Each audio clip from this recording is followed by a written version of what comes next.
조용히 타오르는 벽난로를 배경으로 오늘의 사연을 들려드립니다. 어머니, 전 더 이상 못합니다. 이 말을 하기까지 25년 걸렸습니다.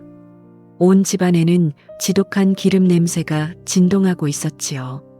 코끝을 찌르는 그 냄새 속에서 제 무릎은 이미 제 것이 아닌 양시큰거리는 통증을 내뱉고 있었습니다. 거실 식탁 앞에 앉아 계시던 시어머니가 무심하게 한마디를 툭 던지시더군요. 그 말 한마디가 제 가슴속 깊은 곳에 겨우 매달려 있던 마지막 실금 하나를 완전히 깨뜨려버리고 말았습니다. 얘야, 이번에는 애들 용돈도 좀 줘야 하고 내 쓸 것도 필요하니 돈 좀 넉넉히 챙겨라. 그 당연하다는 듯한 말투를 듣는 순간이었습니다.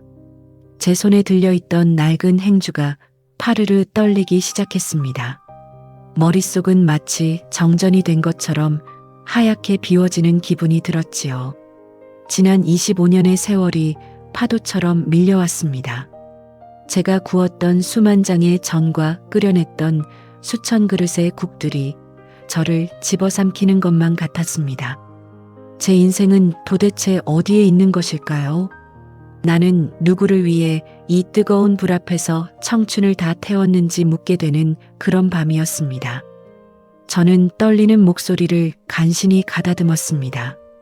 그리고 어머니, 저 이제 못해요 라고 나지막이 뱉어냈습니다. 식탁 위에는 무거운 정적이 내려앉았지요. 그 정적 속에서 들리던 남편의 숟가락 놓는 소리가 제 심장 박동보다 더 크게 들려왔습니다. 어쩌면 그 순간이 제 인생의 진짜 시작이었을지도 모르겠습니다. 사실 처음 이 집에 발을 들였을 때만 해도 저는 참으로 무지했습니다.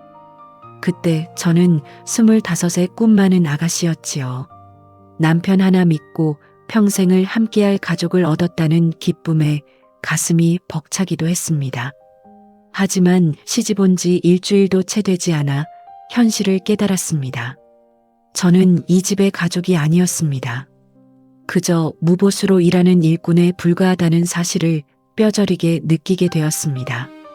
아침 5시만 되면 어김없이 방문을 두드리는 소리가 들렸습니다.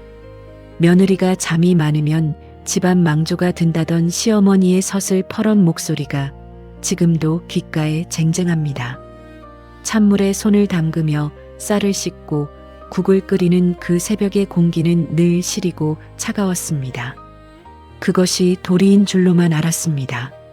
그렇게 사는 것이 며느리의 미덕인 줄로만 알았던 참 어리석고도 순진했던 시절이었습니다. 그때의 저에게 누군가 말해주었더라면 좋았을까요? 그 헌신이 결국은 당신의 권리가 되어 제 목을 조를 것이라고 말입니다. 겨울 새벽의 부엌 바닥은 유난히 차가웠습니다. 발바닥에서 올라오는 그 서늘한 기운을 견디며 저는 매일 아침 밥물을 잡았습니다. 손끝은 시려서 감각이 없는데도 시어머니가 좋아하시는 진밥을 짓기 위해 애를 썼습니다. 쌀을 불리고 물을 맞추는 그 정성이 제 청춘을 갉아먹는 줄도 몰랐습니다. 시어머니는 거실 소파에 앉아 텔레비전을 크게 틀어놓으셨지요. 그리고 며느리가 차려올 아침상을 기다리며 저의 일거수일투족을 감시하듯 지켜보셨습니다. 도마질 소리가 조금이라도 크면 애잠 깨우겠다며 조심 좀 하라고 면박을 주셨습니다. 국간이 조금이라도 심심하면 우리 집안 입만 망치려 작정했냐며 대뜸 호통부터 치셨지요. 그럴 때마다 제 가슴 속에는 아주 작은 돌멩이 하나가 툭 떨어지는 기분이 들었습니다. 저는 그저 죄송합니다 어머니 라는 말을 입에 달고 살 수밖에 없었습니다. 남편은 그 모든 소란을 방 안에서 다 들었을 것입니다. 단 한 번도 밖으로 나와 어머니 적당히 하세요 라는 말을 해주지 않았습니다. 그 방관의 세월이 25년이나 흐를 줄은 그때의 저는 미처 알지 못했습니다. 시어머니는 늘 당신이 젊었을 적 했던 고생을 훈장처럼 달고 사셨습니다. 내가 시집살이 할 때는 이보다 더했다는 말씀을 입에 달고 사셨지요.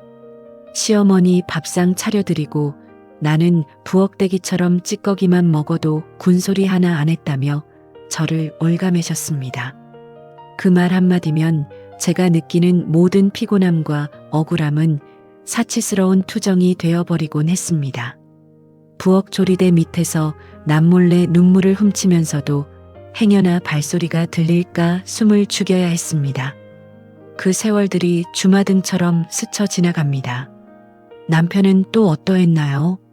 남편은 그저 어머니가 나이가 드셔서 그러니 내가 조금만 참으라고만 했습니다. 우리 엄마가 고생을 많이 해서 성격이 좀 그런 거 너도 알지 않느냐며 늘 제 희생만을 강요했습니다. 그럴 때마다 제 편은 아무도 없다는 지독한 외로움이 거실 바닥을 훑고 지나가는 찬바람처럼 제 등을 시리게 만들곤 했습니다. 그 외로움은 가슴 깊숙한 곳에 고여 퇴적물처럼 쌓여만 갔습니다.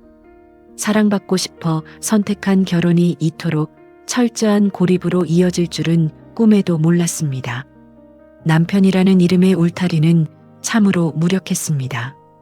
시어머니의 서슬퍼런 칼날 앞에서는 종이 울타리보다도 못했습니다. 제가 처음 아이를 가졌을 때도 마찬가지였습니다. 시어머니는 축하한다는 말보다 입덧한다고 유난 떨지 마라. 나는 만삭 때까지 밭일했다며 저를 부엌으로 밀어 넣으셨습니다. 그때 끓이던 그 생선국 냄새가 얼마나 역하던지요. 지금도 시장통에서 비린내만 맡으면 그때의 서러움이 울컥 올라와 발걸음을 멈추게 됩니다. 남편은 그런 저를 보고도 우리 엄마가 원래 말투가 저렇잖아 라며 대수롭지 않게 넘겼지요. 그 무심한 대수롭지 않음이 제 가슴에 얼마나 깊은 대못을 박았는지 그는 평생 알지 못할 것입니다. 남편의 그 표정 없는 얼굴은 시어머니의 고함보다 더 날카롭게 제 영혼을 베어냈습니다. 가장 비참했던 것은 돈 문제였습니다. 남편은 결혼할 때부터 월급 통장을 시어머니께 맡겼지요. 저는 매달 시어머니에게서 용돈을 받아 생활해야 했습니다. 한 달에 10만 원도 되지 않는 그 푼돈을 받으러 갈 때마다 비참했습니다. 시어머니는 장부를 펴놓고 지난달에 쓴 돈의 내역을 꼬치꼬치 캐묻곤 하셨지요. 콩나물 한 봉지 가격까지 일일이 확인하셨습니다. 며느리가 돈 씀씀이가 해프면 집안이 거덜난다고 혀를 차시던 그 모습은 제 자존감을 바닥까지 끌어내리기에 충분했습니다. 정작 시어머니 본인은 명절이나 생신 때마다 자식들에게 큰 돈을 요구하셨지요. 그리고 친척들 앞에서 과시하듯 돈을 뿌리셨습니다. 저에게는 단 한 번도 수고했다는 말이나 따뜻한 위로의 말 한마디 건네지 않으셨습니다. 제가 친정 부모님께 내에 한 벌 사드리는 것조차 도둑질하듯 눈치를 봐야 했던 그 가난했던 마음은 참으로 처량했습니다. 돈이라는 것이 참 무섭더군요. 사람이 돈 앞에 작아지기 시작하니 제가 하는 노동의 가치도 스스로 깎아내리게 되었습니다.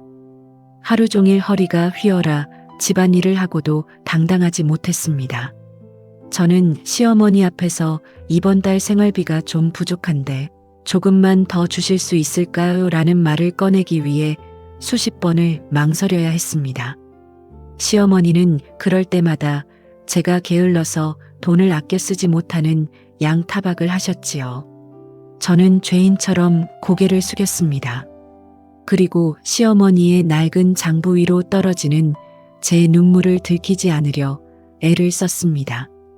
남편은 그런 저를 보며 당신이 좀 알뜰하게 해봐라고 한마디 툭 던지고는 방으로 들어가 버렸습니다. 그럴 때마다 저는 이 집에서 제 자리는 어디인지 물었습니다. 나는 왜 이리도 가난한 영혼으로 살아야 하는지 묻고 또 물었습니다. 아이들이 성장하는 과정에서도 저는 늘 죄인이었습니다. 공부를 못하면 제 탓이고 예의가 없어도 제 탓이었지요. 시어머니는 아이들 앞에서 저를 깎아내리셨습니다. 내 엄마가 배운 게 없어서 저렇다며 대놓고 무시하셨지요. 남편은 그저 허허 웃으며 상황을 회피할 뿐이었습니다. 엄마로서의 권위도 없었습니다. 아내로서의 존중도 없는 그 집안에서 저는 점점 더 작아지고 투명해져 갔습니다. 아이들이 대학에 가고 취직을 하며 제품을 떠나갈 때였습니다. 저는 기쁨보다는 지독한 공허함과 두려움을 느꼈습니다. 이제 저들에게 저는 더 이상 필요 없는 존재가 되는 것이 아닐까 겁이 났습니다. 시어머니와 남편이라는 거대한 벽 사이에 갇혀 이대로 말라 죽는 것은 아닐까 하는 공포가 제 목을 조여왔습니다. 자식들을 위해 참고 살았다는 그 흔한 말조차 이제는 제 가슴을 찌르는 가시가 되어 돌아오더군요. 친정 엄마가 돌아가셨을 때의 일은 제 인생에서 가장 잊을 수 없는 상처로 남아 있습니다. 시어머니는 초상집 기운이 집안에 들어오면 안 된다고 하셨지요. 그래서 장례식장에서 이틀도 채 있지 못하게 하셨습니다. 남편은 그저 어머니 말씀 들어서 나쁠 거 없다며 제 손을 이끌고 집으로 돌아왔습니다. 그때 느꼈던 그 참담함과 서러움은 제 심장을 도려내는 것 같았습니다. 그렇지만 아이들을 생각하며 입술을 깨물고 참아낼 수밖에 없었지요. 부엌불을 끄고 어둠 속에 앉아 있으면 가슴이 뻥 뚫린 기분이었습니다. 텅 빈 가슴으로 바람이 숭숭 드나드는 소리가 들리는 듯 했습니다. 나라는 존재는 이 집안의 가구보다도 못한 존재인가 싶어 자다가도 우라가 치밀어 오르던 밤이 한두 번이 아니었습니다. 제 엄마가 돌아가시던 날조차 부엌에서 국을 끓여야 했던 그 잔인한 운명이 원망스러웠습니다. 저는 신을 원망하기보다 제 자신의 나약함을 원망하며 밤을 지새웠습니다. 엄마를 보내드리고 돌아온 날이었습니다. 시어머니는 사돈 어른도 참 무책임하시지. 가실 때 며느리 고생 좀 안 시키게 뭐라도 남겨주시지 그랬냐며 제 가슴에 소금을 뿌리셨습니다. 저는 그날 밤 처음으로 소리를 지르고 싶었습니다. 하지만 제 입에서는 그저 눅눅한 한숨만 흘러나왔습니다. 남편은 옆에서 코를 골며 자고 있었지요. 저는 캄캄한 거실 바닥에 누워 엄마의 얼굴을 떠올렸습니다. 제 인생이 이대로 끝나는 것은 아닐까 하는 공포에 몸을 떨었습니다. 25년이라는 긴 시간 동안 저는 한 번도 제 감정을 온전히 드러내 본 적이 없었습니다. 기쁠 때도 시어머니의 눈치를 보며 웃음을 참았습니다. 슬프면 부엌 싱크대에 물을 틀어놓고 소리 죽여 울었습니다. 그것이 며느리의 도리라 믿었던 제가 얼마나 가련했는지 이제야 보입니다. 세월은 무심하게도 흘러 어느덧 25년이라는 시간이 켜켜이 쌓였습니다. 제 손마디는 굵어졌고 머리카락 속에는 숨길 수 없는 흰머리들이 자리를 잡았지요. 거울을 볼 때마다 그 속에 앉아있는 낯선 중년 여성을 마주합니다. 정말 그게 저인지 의심스러울 때가 많았습니다. 나는 무엇을 위해 살았나 물었습니다.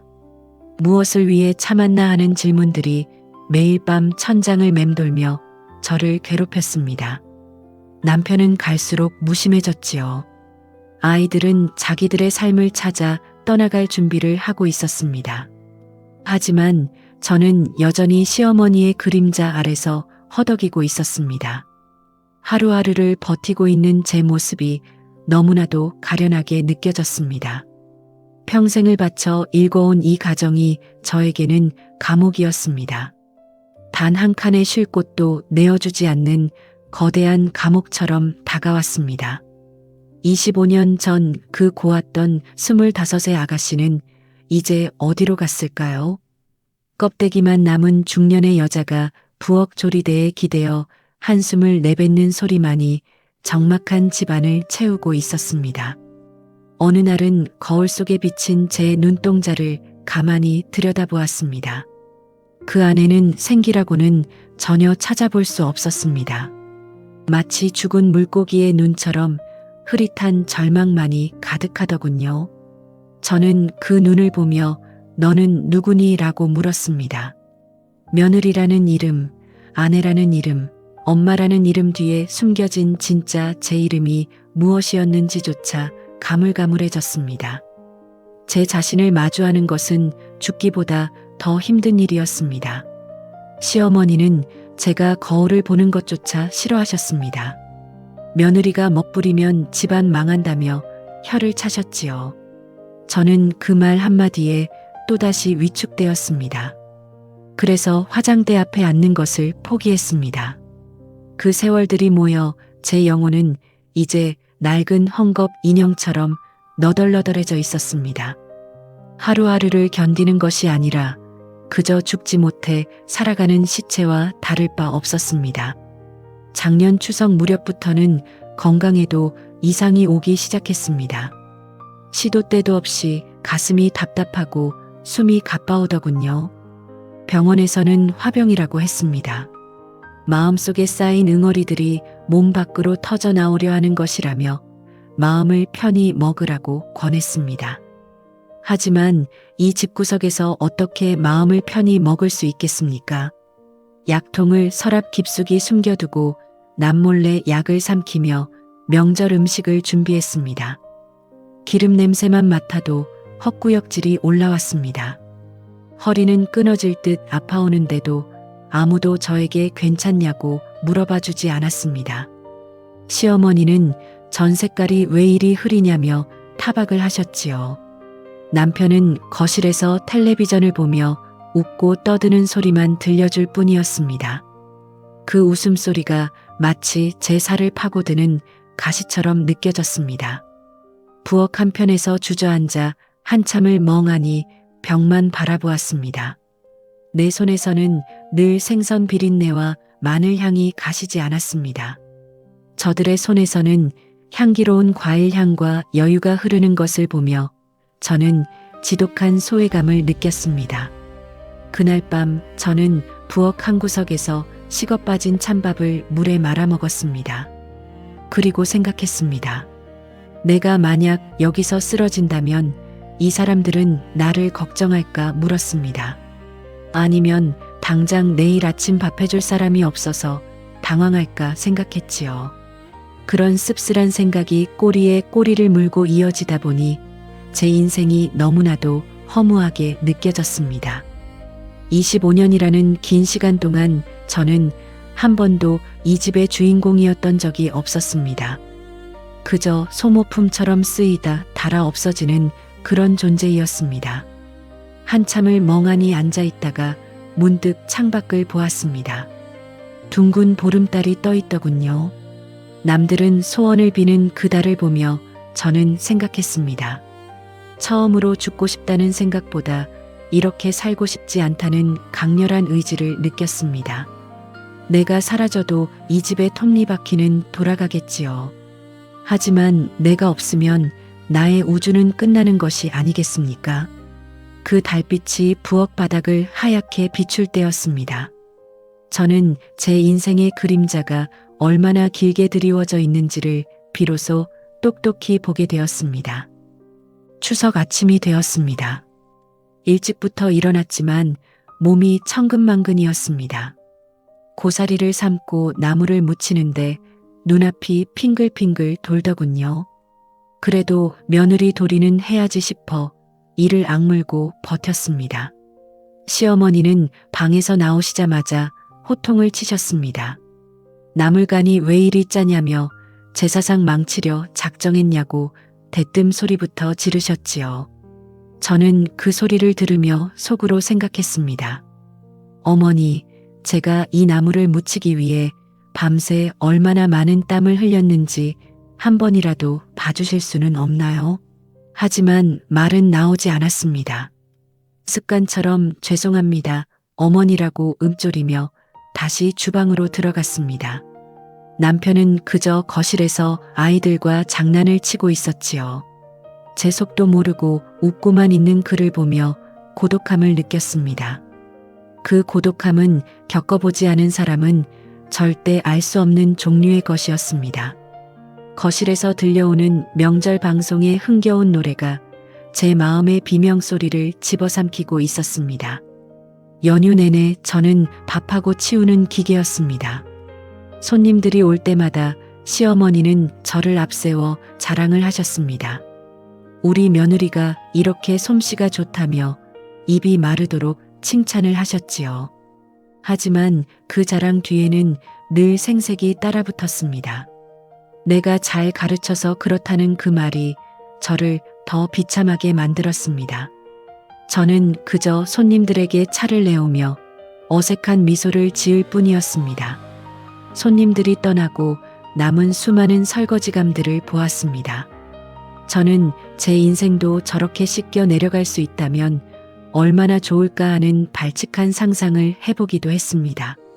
물소리에 묻혀 제 한숨소리가 들리지 않는 그 시간이 오히려 제게는 휴식이었습니다. 가장 편안한 휴식처럼 느껴졌던 그 참담함을 모르실 겁니다. 그 기름진 설거지 통 속에서 저는 제 젊음이 녹아내리는 것을 보았습니다. 하지만 결심은 늘 일상의 파도에 휩쓸려가기 일쑤였습니다. 다음 날 아침이면 다시 일어나 밥을 지었습니다.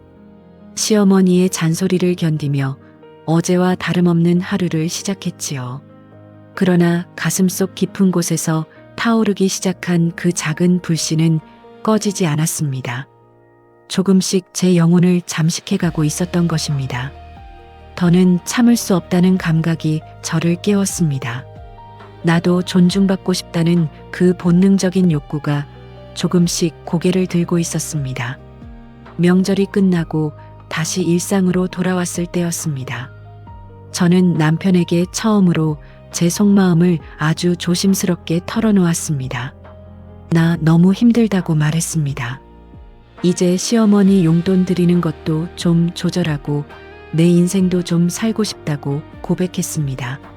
남편의 눈동자가 잠시 흔들리는 듯 했습니다. 하지만 이내 귀찮다는 듯 고개를 돌려버리더군요. 그 무심한 옆모습을 보며 저는 직감했습니다. 제가 붙잡고 있던 25년의 끈이 이미 썩어 문드러졌음을 알게 되었습니다. 남편의 반응은 예상했던 대로였습니다. 당신 갑자기 왜 이래 갱년기라 그래 라고 묻더군요. 어머니가 그동안 고생하신 거 생각하면 우리가 잘해드리는 게 당연한 거지. 뭘 그런 걸 가지고 따지냐며 오히려 저를 이상한 사람 취급했습니다.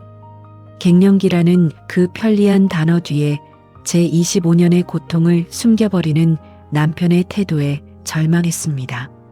저는 깊은 배신감을 느꼈습니다.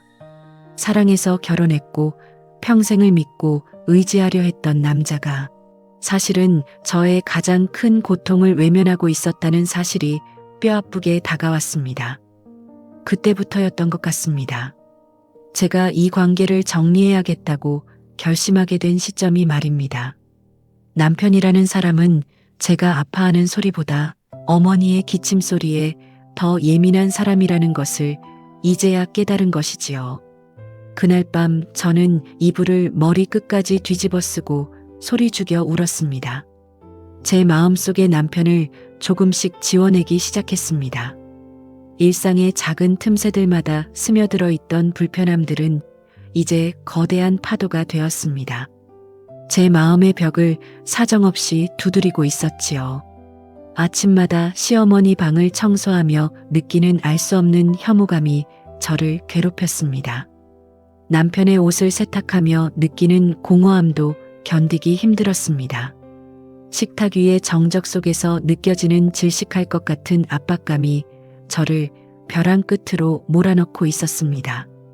저는 더 이상 예전의 순종적인 며느리가 아니었습니다. 겉으로는 여전히 묵묵히 일을 하고 있었지만 속으로는 이미 수천 번도 더 이 집의 대문을 나서는 상상을 하고 있었습니다. 그 상상 속에 저는 아주 가벼운 옷차림으로 햇살이 눈부신 길을 혼자 걷고 있었지요. 그 꿈 같은 장면이 저를 하루하루 버티게 하는 유일한 독약이자 치료제였습니다. 세탁기 돌아가는 소리가 마치 제 심장을 긁어내는 소리처럼 들렸습니다. 다림질하는 연기 속에서 제 꿈들이 타버리는 환상을 보기도 했습니다. 시어머니의 행동은 날이 갈수록 교묘해졌습니다. 제가 조금이라도 표정이 좋지 않으면 내가 죽어야 이 집안이 편하지라는 식의 감성파리로 저를 옥죄었습니다. 남편 앞에서는 한없이 약한 척 하시다가도 남편이 문을 나서면 돌변하셨지요. 저의 작은 실수 하나를 꼬투리 잡아 집요하게 괴롭히셨습니다. 국에 간이 좀 안 맞는다느니, 청소기 소리가 너무 커서 머리가 아프다느니, 그 사소한 타박들이 제 신경을 긁어놓았습니다. 마치 가랑비에 옷 젖는 줄 모르듯 그 작은 상처들이 모여 제 마음은 이미 피투성이가 되어 있었습니다. 그럼에도 저는 웃어야 했습니다. 며느리면서 아내이기도 하고 엄마이니까요. 그 세 가지 이름이 저를 칭칭 감고 있는 쇠사슬처럼 느껴져 숨이 막혔습니다. 25년의 세월이 저를 무너뜨린 것은 큰 사건 하나가 아니었습니다. 매일 아침 차려내야 했던 칠첩 반상이었습니다. 매번 돌아오는 제삿날의 기름 냄새였습니다. 그리고 당연하다는 듯 저를 부리던 시어머니의 그 무심한 손짓들이 하나하나 쌓여 저를 짓누른 것이었습니다. 저는 그 무게 아래서 조금씩 부서지고 있었습니다. 하지만 아무도 그 균열을 알아채지 못했습니다. 아니, 어쩌면 알고 있었으면서도 모른 척 했는지도 모르겠습니다. 제가 무너지면 이 집의 평화가 깨질 테니까요. 그 이기적인 평화 속에서 저는 홀로 죽어가고 있었던 것입니다. 이제 저는 그 침묵을 깨고 저를 위한 첫걸음을 떼려 합니다. 제 인생의 주권을 되찾기 위한 그 무겁고도 가벼운 걸음을 말이지요. 그러던 어느 날이었습니다. 평범하기 짝이 없던 주말 오후에 사건이 터지고 말았습니다. 시어머니가 제 허락도 없이 제 방 서랍을 뒤지셨습니다. 그리고 제가 친정 엄마에게 물려받은 낡은 반지를 꺼내 들고 계셨지요. 이런 거 있으면 팔아서 애들 학원비에나 보태지 왜 숨겨두었냐며 타박을 하시는 것이었습니다. 그것은 단순한 반지가 아니었습니다. 돌아가신 엄마가 저에게 남겨준 마지막 유품이자 제 유일한 위안이었습니다. 제가 세상에서 가장 사랑받았던 기억이 담긴 그 물건이었습니다. 시어머니는 그것을 그저 돈 몇 푼의 가치로 환산해 버리더군요. 그 순간 제 가슴 속에서 무언가 뚝 끊어지는 소리가 들렸습니다. 저는 시어머니의 손에서 반지를 가로채듯 뺏어들었습니다. 어머니, 그게 무슨 말씀이세요? 이건 제 엄마 유품이에요 라고 처음으로 크게 소리를 질렀습니다. 시어머니는 당황한 듯 하더니 이내 더 큰 소리를 내셨습니다. 어디 시어머니한테 대드느냐며 난리를 치셨지요. 거실에서 달려온 남편은 사정은 묻지도 않았습니다. 저에게 어머니한테 사과하라고 소리를 쳤습니다. 저는 그 자리에서 얼어붙은 듯 서 있었습니다. 제 손에 꽉 쥐어진 엄마의 반지가 제 살을 파고드는 것 같았습니다. 하지만 그 아픔보다 가슴속의 분노가 더 뜨겁게 타올랐습니다. 사과요. 제가 왜 사과를 해야 하는데요? 이건 제 물건이에요. 제 인생이라고요. 라고 울부짖었습니다. 제 목소리는 이미 제가 알던 제 목소리가 아니었습니다. 남편은 제 뺨이라도 때릴 듯 손을 치켜들었다가 멈추었습니다. 시어머니는 뒷목을 잡고 쓰러지는 신용을 하셨지요. 항상 보던 진부한 풍경이었습니다. 하지만 그날은 달랐습니다. 저는 그들의 연극에 더 이상 동참하고 싶지 않았습니다. 방으로 들어와 문을 걸어 잠갔습니다. 캄캄한 어둠 속에 앉아 한참을 울었습니다. 눈물은 멈추지 않고 흘러내려 제 옷깃을 적셨습니다. 가슴은 터질 듯이 아파왔지만 이상하게도 마음 한구석은 시원해지는 기분이 들더군요. 드디어 터뜨렸구나 하는 안도감이 밀려왔습니다. 드디어 내 목소리를 냈구나 싶었습니다. 25년 동안 가슴속에 꾹꾹 눌러 담았던 말들이었습니다. 둑이 터진 것처럼 터져나오기 시작하자 저는 멈출 수가 없었습니다. 이 집에서 저는 사람이 아니었습니다. 그저 그들이 필요할 때 부려먹는 도구였을 뿐이라는 사실이 너무나도 명확해졌습니다. 창밖의 어둠이 저를 집어삼킬 듯 다가왔지만 저는 그 어둠이 무섭지 않았습니다. 오히려 그 속으로 숨어버리고 싶다는 생각마저 들더군요. 제 마음속의 거울이 깨져버린 그 밤이었습니다. 저는 비로소 깨진 유리 조각들 사이로 비친 제 진짜 얼굴을 보았습니다. 밤새 짐을 쌀까 말까 고민하며 뒤척였지만 결국 그날 밤 저는 떠나지 못했습니다.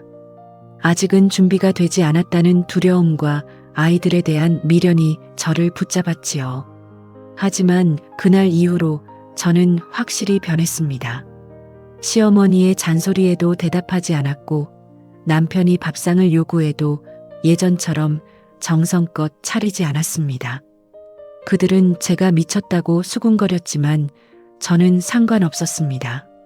저는 이미 마음속으로 이 집을 떠나고 있었으니까요. 제 영혼은 이미 가방을 싸서 저 문 밖을 나가 길가에 핀 이름 모를 꽃들을 구경하고 있었습니다. 그리고 맞이한 그 문제의 추석, 식탁에서 터진 시어머니의 용돈 타령은 그저 제가 그동안 쌓아온 폭탄의 도화선에 불을 붙인 것뿐이었습니다. 그 불꽃이 제 인생을 태울지 아니면 새로운 길을 밝힐지 저는 그때 알지 못했습니다. 식탁에서의 그 정적은 마치 시간이 멈춘 것처럼 길게 느껴졌습니다. 제 입에서 나간 어머니 저 이제 못해요 라는 말 한마디가 거실의 공기를 얼어붙게 만들었고 늘 당당하던 시어머니의 얼굴에는 당혹감과 분노가 교차하며 묘한 일렁임이 생기더군요. 남편은 숟가락을 든 채 멍하니 저를 쳐다보았고 아이들은 눈치만 살피며 고개를 숙이고 있었는데 저는 그 순간 오히려 제 가슴을 짓누르던 바위덩어리가 한순간에 가루가 되어 흩어지는 것 같은 해방감을 맛보았습니다.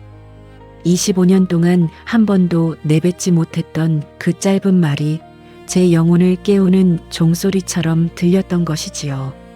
한 번 터진 둑은 더 이상 막을 수 없었고 제 속에서는 그동안 참아왔던 수만 마디의 말들이 아우성을 치며 쏟아져 나오기만을 기다리고 있었습니다. 남편이 제 팔을 붙잡고 당신 왜 그래 미쳤어 라고 쏘아붙였지만 그 목소리가 마치 먼 나라의 언어처럼 낯설게만 들려왔습니다. 시어머니는 한참 뒤에야 정신을 차린 듯 숟가락을 탁 내려놓으며 너 지금 뭐라 그랬냐며 빽소리를 지르셨습니다. 갑자기 왜 이리 발작을 하느냐며 평소처럼 저를 몰아세우려 하셨지만 저는 예전처럼 고개를 숙이지 않았습니다. 저는 똑바로 시어머니의 눈을 바라보며 한자 한자 힘주어 말했습니다. 어머니, 저 25년 했어요. 결혼해서 지금까지 제 이름 석자 잊어버리고 이 집안 종처럼 살았습니다. 새벽같이 일어나 밥하고 청소하고 어머니 비위 맞추고 남편 뒷바라지하며 제 청춘 다 보냈다고요. 그런데 돌아오는 건 늘 무시와 타박뿐이고 이제는 제 마지막 남은 유품까지 건드리시니 제가 더는 어떻게 참겠습니까? 제 목소리는 가늘게 떨렸지만 결코 약하지 않았습니다. 그것은 지난 세월의 무게가 실린 세상에서 가장 무거운 선언이었으니까요. 시어머니의 입술이 경련하듯 파르르 떨리는 것을 보며 저는 묘한 통쾌함보다는 그저 지독한 허탈함을 느꼈습니다. 남편이 옆에서 제 팔을 잡아 끌며 당신 정말 왜 이러는 거야? 어머니 놀라셨잖아. 라며 저를 말리려 했지만 저는 그 손을 거칠게 뿌리쳤습니다. 당신도 마찬가지야. 당신은 25년 동안 단 한 번이라도 내 마음이 어떠냐고 물어본 적 있어. 어머니가 나를 들볶을 때 당신은 늘 내 편이 아니라 어머니 편이었잖아. 그게 효도라고 생각했겠지만 나한테는 그게 살인이었어. 내 영혼을 천천히 말려 죽이는 소리 없는 살인이었다고. 제 외침에 거실은 다시 깊은 침묵 속으로 빠져들었습니다. 남편은 마치 처음 보는 괴물을 대하듯 저를 쳐다보았습니다. 하지만 저는 더 이상 그 눈빛이 두렵지 않았습니다. 오히려 그런 남편의 눈빛에서 저는 지난 세월 제가 쏟았던 사랑과 헌신이 얼마나 덧없었는지를 확인했을 뿐입니다. 숟가락 끝에 맺힌 눈물이 밖공기로 떨어지는 소리가 제 귀에는 폭포수 소리처럼 웅장하게 들려왔습니다. 그날 이후로 저는 마치 투명 인간이 된 것처럼 행동했습니다. 밥을 차리지도 않았고 빨래를 돌리지도 않았으며 시어머니가 말을 걸어도 대답하지 않았습니다. 시어머니는 처음에는 큰 소리를 치며 집안 기강을 잡겠다고 난리를 치셨지만 제가 정말로 아무것도 하지 않고 방 안에만 박혀 있자 당황하시기 시작하더군요. 남편은 밖에서 밥을 먹고 들어오거나 직접 라면을 끓여 먹으며 제 눈치를 보기 시작했고 아이들은 엄마 왜 그래 하며 걱정 섞인 목소리로 물었지만 저는 그저 웃어 보일 뿐이었습니다. 얘들아, 엄마는 이제야 사람답게 살 준비를 하는 거야. 너희는 너희 길을 가렴. 저는 그렇게 제 마음을 정리해 나갔습니다.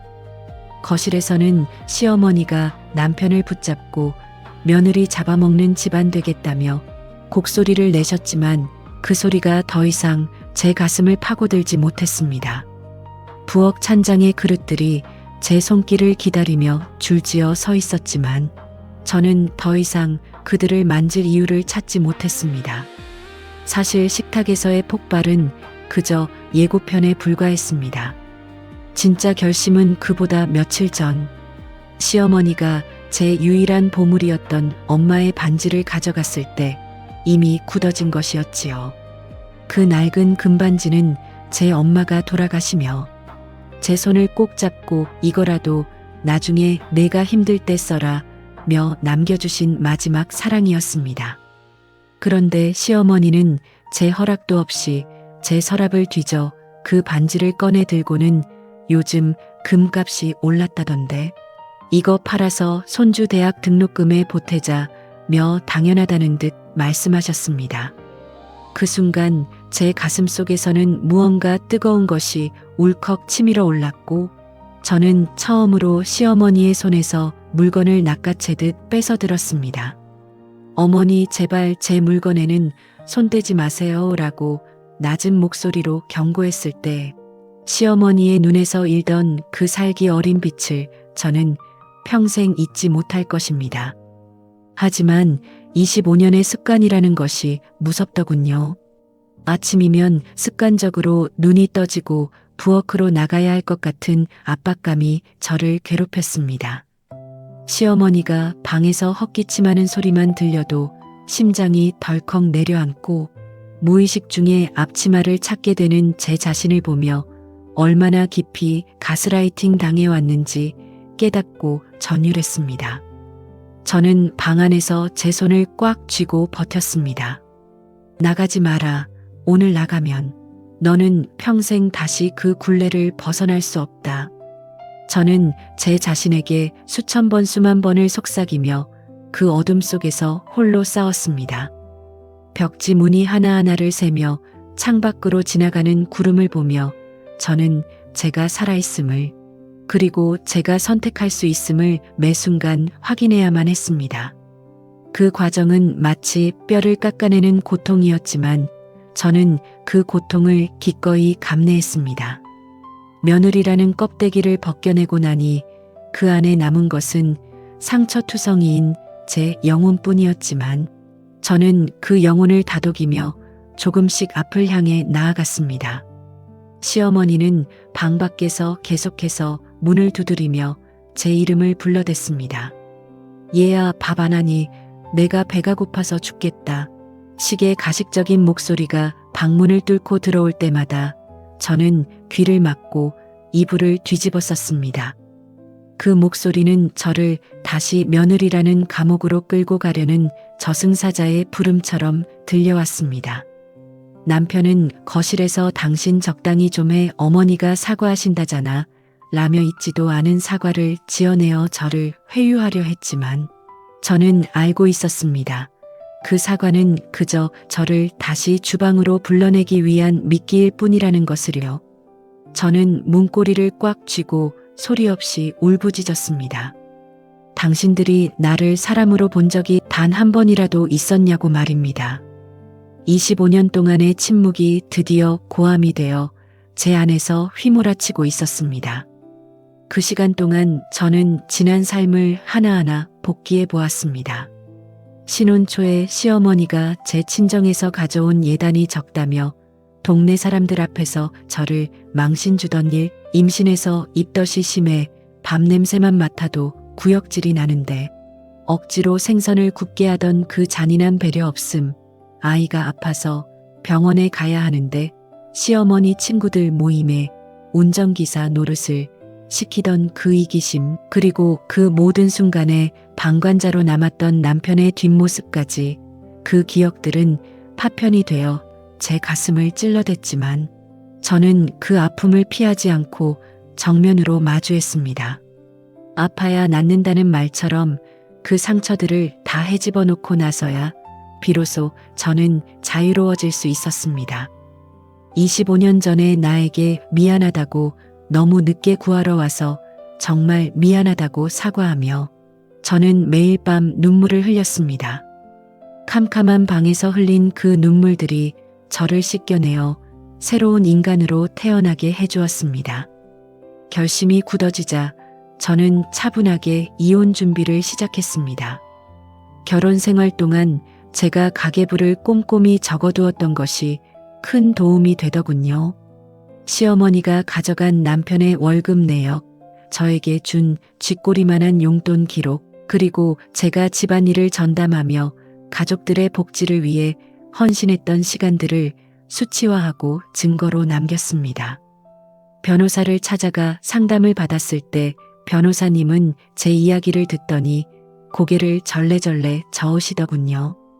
요즘 세상에 이런 시집살이가 어딨냐며 이건 명백한 부당한 대우라고 하셨습니다. 그 한마디가 얼마나 큰 위로가 되었는지 모릅니다. 내가 틀린 게 아니었구나, 내가 못난 게 아니었구나 하는 안도감에 변호사 사무실에서 한참을 울었습니다.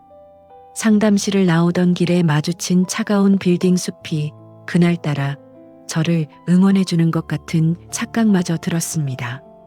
제 손에 들린 서류 뭉치가 마치 제 인생의 마지막 희망줄처럼 느껴졌습니다. 남편에게 이혼 서류를 내밀었을 때 그는 믿을 수 없다는 표정으로 저를 보았습니다. 당신 정말 이럴 거야. 고작 명절에 용돈 좀 달라는 소리 들었다고 25년 세월을 다 버리겠다는 거야? 라고 묻는 그에게 저는 말했습니다. 고작이 아니야. 이건 25년 동안 쌓인 거대한 산의 마지막 조각이었을 뿐이야. 당신 눈에는 고작으로 보이겠지만 나한테는 내 인생 전부가 걸린 문제야. 남편은 끝까지 저를 이해하지 못했습니다. 그저 제가 갱년기에 잠시 미친 것으로 치부하고 싶어 했지요.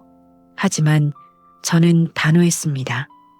재산 분할과 위자료 청구를 명확히 하고 저는 짐을 싸서 집을 나왔습니다.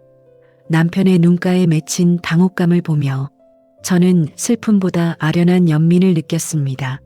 이 사람은 평생 누군가의 고통을 이해하지 못한 채 늙어가겠구나 싶어서 말입니다.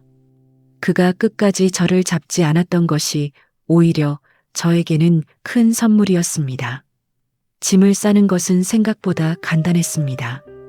25년을 살았지만 제가 이 집에서 오롯이 제 것이라 부를 수 있는 물건은 그리 많지 않더군요. 낡은 옷 몇 벌과 엄마의 반지, 그리고 아이들의 어릴 적 사진 몇 장을 가방에 챙겨 넣으니 제 인생의 무게가 고작 가방 하나에 다 담기는 것 같아 허망했습니다. 시어머니는 제가 짐을 싸는 것을 보고도 나갈 테면 나가봐라. 한 달도 못 버티고 빌면서 들어올 테니까 라며 큰 소리를 치셨습니다. 저는 그 소리를 뒤로하고 현관문을 나섰습니다. 문이 닫히는 그 금속성의 마찰음이 마치 제 과거를 끊어내는 단절의 신호처럼 들려왔습니다. 현관문을 나설 때 제 등을 때리던 시어머니의 독설이 마치 저를 밀어내는 자유의 바람처럼 느껴졌다면 믿으시겠습니까? 저는 그 바람을 타고 날아오를 준비가 되어 있었습니다. 작은 원룸을 구하고 처음으로 혼자만의 밤을 맞이했을 때의 기분을 잊을 수 없습니다. 누구의 눈치도 보지 않고 내가 먹고 싶은 것을 먹고 내가 자고 싶은 시간에 자고 내가 켜고 싶은 만큼 불을 켜두어도 아무도 뭐라고 하지 않는 그 평범한 일상이 저에게는 기적이었습니다. 아침에 일어나 찬물에 손을 담그지 않아도 되고 시어머니의 헛기침 소리에 가슴 졸이지 않아도 되는 그 고요함이 너무나도 달콤해서 저는 이불 속에서 한참을 뒹굴며 눈물을 흘렸습니다. 50대 중반의 나이에 시작하는 홀로서기가 쉽지만은 않았지만 저는 단 한 번도 그 집으로 돌아가고 싶다는 생각을 하지 않았습니다. 창가에 놓인 작은 화분 하나가 저에게 말을 거는 것 같더군요. 너도 이제 꽃을 피울 준비가 되었구나 하는 듯 했습니다. 그곳은 저에게 세상에서 가장 넓고 자유로운 왕국이었습니다. 사실 처음 몇 달은 불안함에 잠을 설치기도 했습니다. 갑자기 남편이 문을 부수고 들어와 저를 끌고 갈 것만 같고 시어머니의 목소리가 환청처럼 들려 몸서리치기도 했지요. 하지만 시간이 흐를수록 제 마음은 호수처럼 고요해졌습니다. 제가 직접 고른 낡은 소파에 앉아 창밖으로 지는 노을을 바라볼 때면 이게 살아있는 거구나 라는 감각이 세포 하나하나로 전해졌습니다. 누군가를 위해 음식을 만드는 것이 아니라 오직 저의 허기를 채우기 위해 밥을 짓는 그 단순한 행위가 저에게는 거창한 의식처럼 느껴졌습니다. 저는 이제야 제 인생의 주방장이 된 것이었지요. 밥알이 씹히는 고소한 맛이 제 혀끝을 자극할 때마다 저는 제가 살아있음을 그리고 제가 승리했음을 느꼈습니다. 가끔 아이들이 찾아와 아빠가 힘들어한다. 할머니가 편찮으시다며 돌아오라는 암시를 주기도 하지만 저는 단호하게 거절합니다. 얘들아, 엄마는 이제야 숨을 쉬고 산단다. 엄마가 행복해야 너희도 행복한 거야. 저는 아이들에게 당당한 엄마의 모습을 보여주고 싶습니다. 희생만이 미덕인 줄 알고 자신을 갉아먹으며 사는 엄마가 아니라 자신의 삶을 책임지고 스스로를 사랑할 줄 아는 여성의 모습을 말입니다. 아이들도 처음에는 당황해했지만 이제는 조금씩 저의 선택을 존중해주기 시작했습니다. 엄마 얼굴이 전보다 훨씬 편해 보인다는 그 말이 저에게는 100마디 위로보다 더 크게 다가옵니다. 아이들이 사온 작은 케이크를 나누어 먹으며 우리는 처음으로 희생이 아닌 대화를 나누는 진짜 가족이 되어가고 있었습니다. 아이들도 이제는 압니다. 엄마에게도 엄마만의 인생이 있다는 것을 말입니다. 이혼 소송은 생각보다 길어지고 있고 재산 분할 문제로 여전히 남편 측과 실랑이를 벌이고 있지만 저는 조급해하지 않습니다. 법은 정직할 것이고 제가 바친 청춘의 대가는 반드시 어떤 형태로든 돌아올 것이라 믿기 때문이지요. 가끔 길을 걷다 비슷한 연배의 여성들이 남편과 시어머니 사이에서 쩔쩔매는 모습을 보면 가슴 한구석이 아려옵니다. 우리가 왜 그래야 했을까요? 왜 우리는 우리 자신보다 타인의 기대를 먼저 채워야 했을까요? 이제는 그분들에게도 말씀드리고 싶습니다. 늦지 않았다고. 당신의 인생은 당신의 것이라고 말입니다. 시장 모퉁이에서 무거운 짐을 들고 시어머니 뒤를 따르는 어느 며느리의 뒷모습을 보며 저는 마음속으로 간절히 빌었습니다. 당신의 희생이 결코 당연한 것이 아니라는 것을 깨닫게 되기를 말입니다. 요즘 저는 소박한 취미가 생겼습니다. 꽃꽂이도 배우고 가끔은 혼자 영화도 보러 갑니다. 예전에는 꿈도 못 꾸던 일들이지요. 화려하지는 않지만 소박한 제 공간에서 제가 직접 내린 커피 향을 맡으며 책을 읽는 그 시간들이 저에게는 가장 큰 사치이고 행복입니다. 며느리도 누구의 아내도 아닌 그냥 나로서 존재하는 이 감각이 너무나도 소중해서 저는 매일 아침 거울을 보며 제 이름을 불러줍니다. 미안했다, 고생했다, 그리고 사랑한다고 말입니다. 거울 속의 여자는 이제 더 이상 슬픈 눈을 하고 있지 않습니다. 오히려 작고 단단한 희망의 불꽃이 그 눈동자 안에서 반짝이고 있음을 저는 봅니다. 나이 50이 넘어 처음으로 배운 운전은 저에게 새로운 세상을 열어주었습니다. 제가 핸들을 잡는 대로 나아가는 그 자동차처럼 제 인생도 이제 제가 가고 싶은 곳으로 향할 것입니다. 25년이라는 긴 터널을 지나 이제야 저는 빛을 마주하고 있습니다. 그 터널 안에서 잃어버렸던 제 조각들을 하나하나 찾아서 맞춰가는 과정은 때론 고통스럽지만 그만큼 가치 있는 일이라는 것을 이제는 압니다. 저는 이제 더 이상 과거를 후회하지 않기로 했습니다. 그 25년이 있었기에 지금의 이 평온함이 얼마나 값진 것인지 알게 되었으니까요. 제 인생의 이 막은 이제 막 시작되었고 저는 그 무대 위의 주인공으로서 당당하게 걸어갈 준비가 되었습니다. 바람에 흩날리는 머리카락 한 올에서도 저는 자유를 느낍니다. 발바닥에 닿는 지면의 단단한 감촉이 저를 지탱해주고 있음을 느낍니다. 저는 이제 혼자서도 충분히 강하고 아름다운 존재입니다.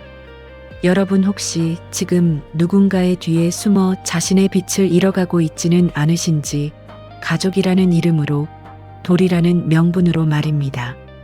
당신은 그 자체로 충분히 아름답고 존중받아야 마땅한 사람입니다. 누군가를 위해 자신을 지우는 삶은 결국 모두를 불행하게 만듭니다. 제가 뒤늦게 깨달은 이 사실이 여러분에게 작은 위로와 용기가 되었으면 좋겠습니다. 오늘 제 이야기가 여러분의 마음 한구석에 작은 울림을 주었다면 댓글로 응원해 주세요.